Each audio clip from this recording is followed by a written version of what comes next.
Hello everyone, welcome to किनी studies. आज है 27 अक्टूबर। स्टार्ट करते हैं आज के एमसीक्यू क्वेश्चंस। आज का फर्स्ट क्वेश्चन है, exercise Harimau Shakti 2023 started between which of the following countries. आपसे पूछा जा रहा है हरिमऊ शक्ति अभ्यास निम्नलिखित में से किन दो देशों के बीच हाल ही में शुरू हुआ है। आपके ऑप्शंस हैं India and Iran, Malaysia and China, India and Mongolia या फिर इंडिया एंड मलेशिया। और इस क्वेश्चन में आपका करेक्ट ऑप्शन हो जाएगा ऑप्शन डी। ये युद्धाभ्यास होता है इंडिया और मलेशिया के मध्य। सो आप यहाँ देख सकते हैं, a joint bilateral training exercise Harimau Shakti 2023 between Indian and Malaysian army commenced. The 5th royal battalion of Malaysian army troop and a battalion of Rajput regiment is taking part in this bilateral exercise. और इस exercise का उद्देश्य है to enhance military capability for conducting multi domain operations in sub conventional scenario. तो आप ध्यान रखेंगे, exercise Harimau शक्ति जो है ये होता है इंडियन और मलेशियन आर्मी के मध्य। बढ़ते हैं नेक्स्ट क्वेश्चन की ओर। India will host Bharat Tex 2024 the world's largest textile event at which place.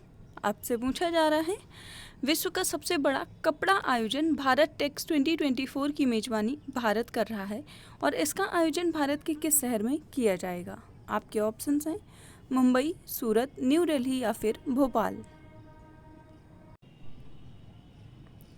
और इस क्वेश्चन में आपका करेक्ट ऑप्शन हो जाएगा ऑप्शन ए। इसका आयोजन किया जाएगा मुंबई में। आप यहाँ देख सकते हैं, माफ़ कीजिएगा, इस क्वेश्चन में आपका करेक्ट ऑप्शन हो जाएगा ऑप्शन डी। इसका आयोजन नई दिल्ली में किया जाएगा। आप यहाँ देख सकते हैं, Bharat Tex 2024 will be organised from February 26 to 29 of February in 2024 New Delhi. Next year इसका आयोजन किया जाएगा। So it will be organised jointly by the 11 textile related export promotion councils and other industry bodies. Bharat Tex 2024 will represent India's 5F vision comprising farm to fiber to factory to fashion to foreign। तो आप ध्यान रखेंगे, India का जो 5F vision है उनमें 5 चीज़ें जो शामिल हैं उनमें है फार्म, फाइबर, फैक्ट्री, फैशन और foreign. So Bharat Tex 2024 will act as a platform for global investors and buyers to explore India's potential as a global manufacturer and consumer market। आप ध्यान रखेंगे, इसका आयोजन किया जाएगा नई दिल्ली में। बढ़ते हैं नेक्स्ट क्वेश्चन की ओर।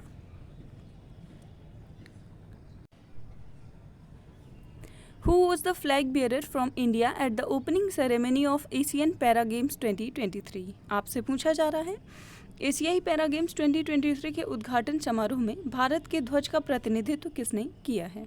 आपके ऑप्शंस हैं पारुल परमार, अमित सरोहा, निखिल ठाकुर या फिर पारुल परमार और अमित सरोहा ने मिलकर किया है। आपसे ओपनिंग सेरेमनी में भारत की तरफ से फ्लैग बियरर कौन था ये पूछा जा रहा है। और इस क्वेश्चन में आपका करेक्ट ऑप्शन हो जाएगा option D. Flag bearer opening ceremony में रहे हैं पारुल परमार और अमित सरोहा। आप लोग यहाँ देख सकते हैं, Asian para games 2023 is going on in Hangzhou, China from October 22 to 28 and India has sent its largest ever contingent of 309 para athletes and India is aiming to win at least 100 medals. Renowned para shuttler Parul Parmar and para glove thrower Amit Saroha were the flag bearers from India at the opening ceremony। बढ़ते हैं next question की ओर। India will host United Nations forum on forest meeting at which of the following place. आपसे पूछा जा रहा है भारत द्वारा वनों पर संयुक्त राष्ट्र मंच की बैठक की मेजबानी निम्नलिखित में से किस स्थान पर की जाएगी। आपके ऑप्शंस हैं न्यू दिल्ली, देहरादून, पुणे या फिर मुंबई। और इस क्वेश्चन में आपका करेक्ट ऑप्शन हो जाएगा ऑप्शन बी। इसका आयोजन देहरादून में किया गया है। सो आप यहाँ देख सकते हैं The Ministry of Environment, Forest and Climate Change is organizing a country-led initiative as a part of United Nations Forum on Forest from 26th of October to 28th October this year at the Forest Research Institute, Dehradun, Uttarakhand.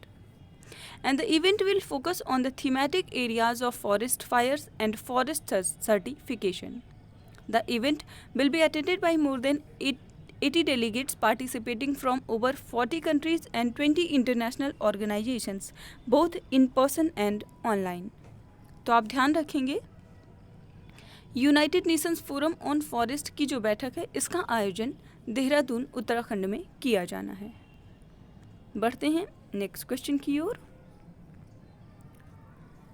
Election Commission of India appointed whom as its national icon in October 2023? आपसे पूछा जा रहा है भारत के चुनाव आयोग ने किसे अपना राष्ट्रीय प्रतीक नियुक्त किया है अक्टूबर 2023 में।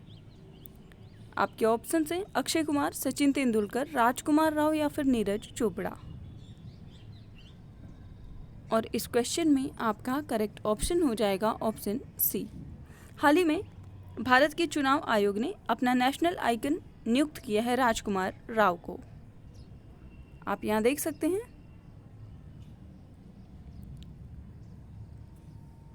सचिन तेंदुलकर को कुछ समय पहले नियुक्त किया गया था। अभी हाल ही में जो स्टेट के असेंबली इलेक्शंस होने हैं उनके लिए राजकुमार राव को चुना गया है। So the Election Commission of India has appointed actor Rajkumar Rao as its national icon ahead of assembly elections in 5 states. And more than 161 million people in 5 states across India will vote in assembly elections next month. So the polls will be held in 2 phases in Chhattisgarh, Madhya Pradesh and Rajasthan, and in 1 phase in Mizoram and Telangana. तो हाल ही में अक्टूबर month की बात करें तो अक्टूबर month में election commission of India ने जिसे अपना आइकन चुना है वो हैं एक्टर राजकुमार राव। बढ़ते हैं नेक्स्ट क्वेश्चन की ओर।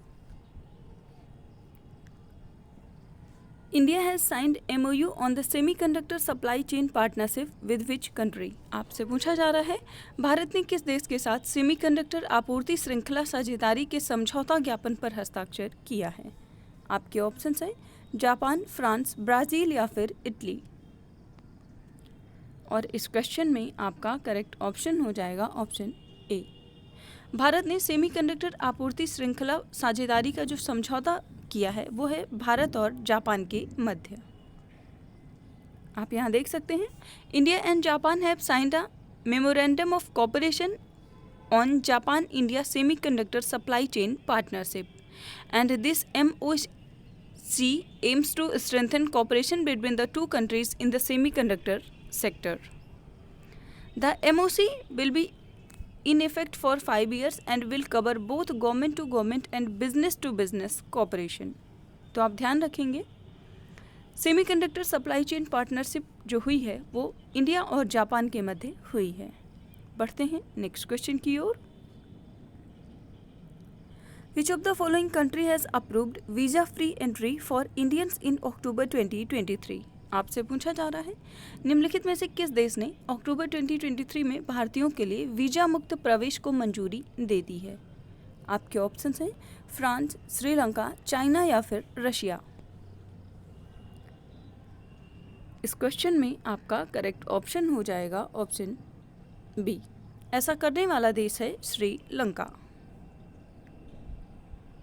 So Sri Lanka has approved the issuance of free visas to tourists from India, China, Russia, Malaysia, Japan, Indonesia and Thailand. And the pilot project began immediately on October 25th, 2023 and will continue until 31st of March 2024. This is a significant change as tourists from these countries previously had to pay a visa fee to enter Sri Lanka. तो हाल ही में visa free tourist को जो entry दिया है श्रीलंका ने कई सारी countries में जिनमें भारत भी शामिल है। इसके अलावा China, Russia, Malaysia, Japan, Indonesia और थाईलैंड देश इसमें शामिल हैं। सो आज के करंट अफेयर सेशन में इतना ही। Thank you for watching. Do like, share and subscribe.